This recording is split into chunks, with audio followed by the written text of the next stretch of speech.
India market invest মাইন্ডসেটে আপনাদের স্বাগত। যা চ্যানেল নতুন এসেছেন তাদেরকে প্লিজ চ্যানেলটাকে সাবস্ক্রাইব করবেন, লাইক করবেন, বেল আইকনটা প্রেস করবেন, তার সাথে অল বাটনটা প্রেস করবেন, নোটিফিকেশন সঙ্গে সঙ্গে আপনাদের কাছে গিয়ে পৌঁছাবে।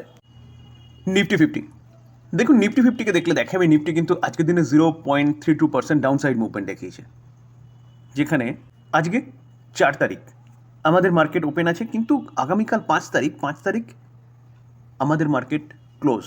তো এই 5 তারিখে কিন্তু ব্যাপক বড় একটা ইভেন্ট হতে চলেছে, যার ইম্প্যাক্ট আমরা কিন্তু 6 তারিখে দেখতে পারবো, অর্থাৎ বৃহস্পতিবার দেখতে পারবো। তো 5 তারিখে কেন ছুটি? আমরা জানি নভেম্বরের 5 তারিখ মানে গুরু নানক জয়ন্তী। তো গুরু নানক জয়ন্তীর জন্য কিন্তু 5 তারিখ ছুটি। তো আমাদের মার্কেট ওপেন হবে 6 তারিখ, কিন্তু এই যে ইভেন্টের কথা বলছি না, সেটা কিন্তু 5 তারিখেই হতে চলেছে। কোথায়? Obviously USA.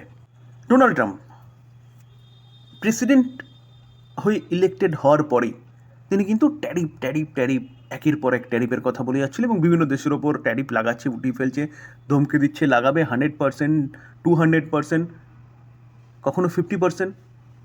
তো ট্যারিফ লাগানো হয়ে গেছে ডোনাল্ড ট্রাম্পের। তো ট্যারিফকে নিয়ে ইউএসের মধ্যে ব্যাপক একটা আন্দোলন শুরু হয়েছিল, কারণ এই যে ট্যারিফ লাগাচ্ছে না বিদেশি গুডসের ওপর, সেই ট্যারিফের এক্সট্রা টাকা কিন্তু দিতে হবে কাদের? ইউএস বাসীদের, অর্থাৎ যারা ইউএসএ রয়েছে। আগে যে প্রোডাক্টটা 100 টাকায় পাওয়া যেত, সেই প্রোডাক্টটা 25% ট্যারিফ লাগানোর জন্য 125 টাকায় পাওয়া যাচ্ছে। কাদের বেশি টাকা দিতে হচ্ছে? ইউএসের যারা বসবাস করছে তাদেরকে। তো এই জায়গায় দাঁড়িয়ে কিন্তু ইউএসের মধ্যে ব্যাপক একটা আন্দোলন চলছিল এই ট্যারিফকে নিয়ে।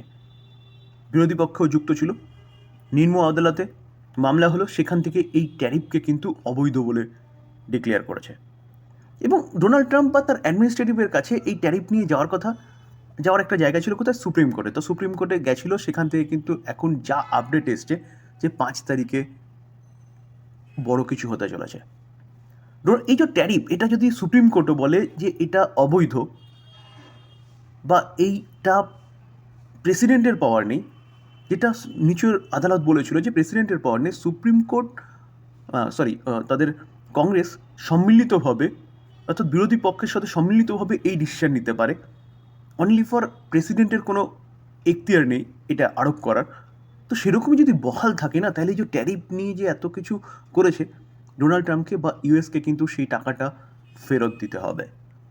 তো এই জায়গায় দাঁড়িয়ে এখন ডোনাল্ড ট্রাম্প কি বলছে, যে ট্যারিফ নিয়ে যে সুপ্রিম কোর্টের রায় আসতে চলেছে না, এটা হচ্ছে একটা মানে হিস্টোরিক্যাল রায় হতে চলেছে, ডোনাল্ড ট্রাম্প বলছেন।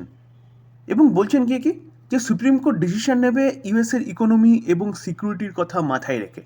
অর্থাৎ বলতে পারেন যে সুপ্রিম কোর্টের ওপরও কিন্তু একটা প্রেশার ক্রিয়েট করা হচ্ছে, যে কারণ ইউএসের ইকোনমি খারাপ, আমি যা কিছু করেছি ইউএসের ইকোনমিকে বাঁচানোর জন্য করেছি।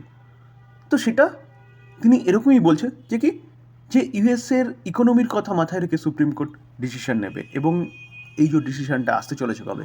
নভেম্বরের 5 তারিখ, অর্থাৎ আগামীকাল।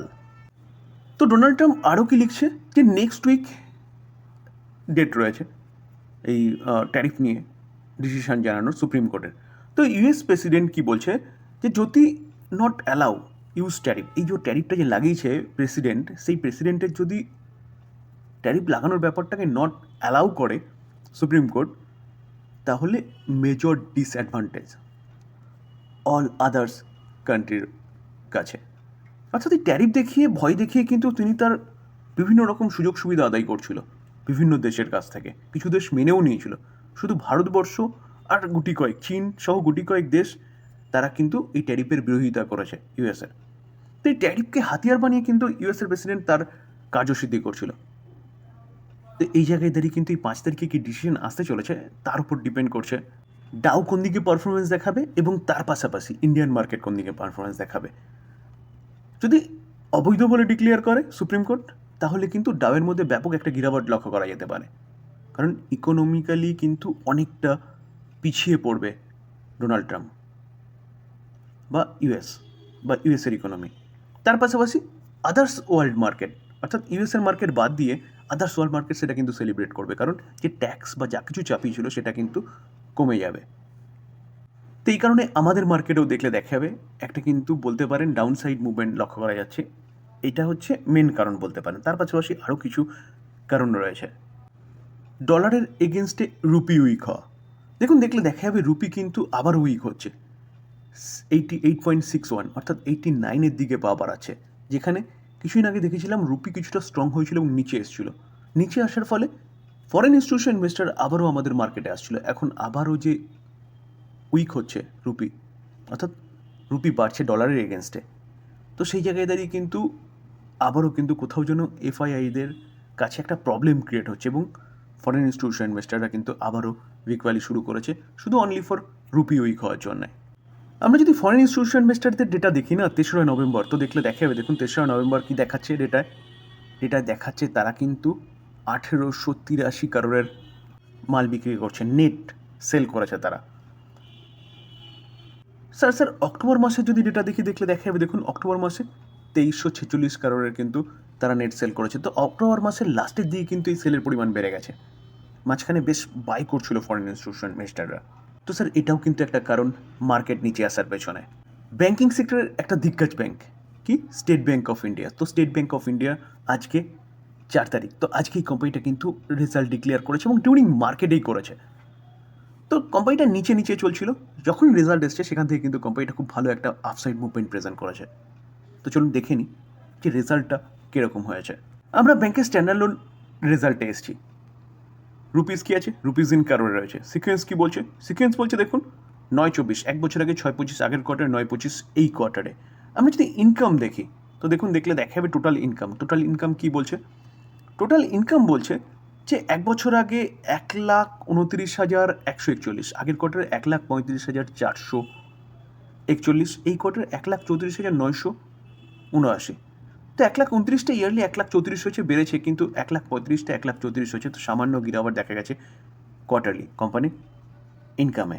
এবার হচ্ছে খরচা, তো টোটাল এক্সপেন্ডিচার 6 নম্বর কলম, তো দেখলে দেখা যাবে যে ব্যাংকটা এক বছর আগে 99,847 কারোর খরচা করেছে, 1,04,997 কারোর খরচা করেছে, এই কোয়ার্টারে 1,07,688 কারোর। তো দেখলে দেখা যাবে ইয়ারলি এবং কোয়ার্টারলি কোম্পানির খরচা কিন্তু অনেকটা বেড়েছে। তো ইনকাম মাইনাস এক্সপেন্সেস করলে পরে অপারেটিং প্রফিট পাওয়া যায়, তো অপারেটিং প্রফিট ঠিক তার নিচেই রয়েছে। তো দেখলে দেখা যাবে দেখুন 29,293 কারোর এক বছর আগে, আগের কোয়ার্টারে 30,544 কারোর, এই কোয়ার্টারে 27,310 কারোর। তো অপারেটিং প্রফিট ইয়ারলি অনেকটা পড়েছে, কোয়ার্টারলিও কিন্তু পড়েছে। কেন? শুধুমাত্র খরচাটা বাড়ার ফলে ইয়ারলি কোয়ার্টারলি।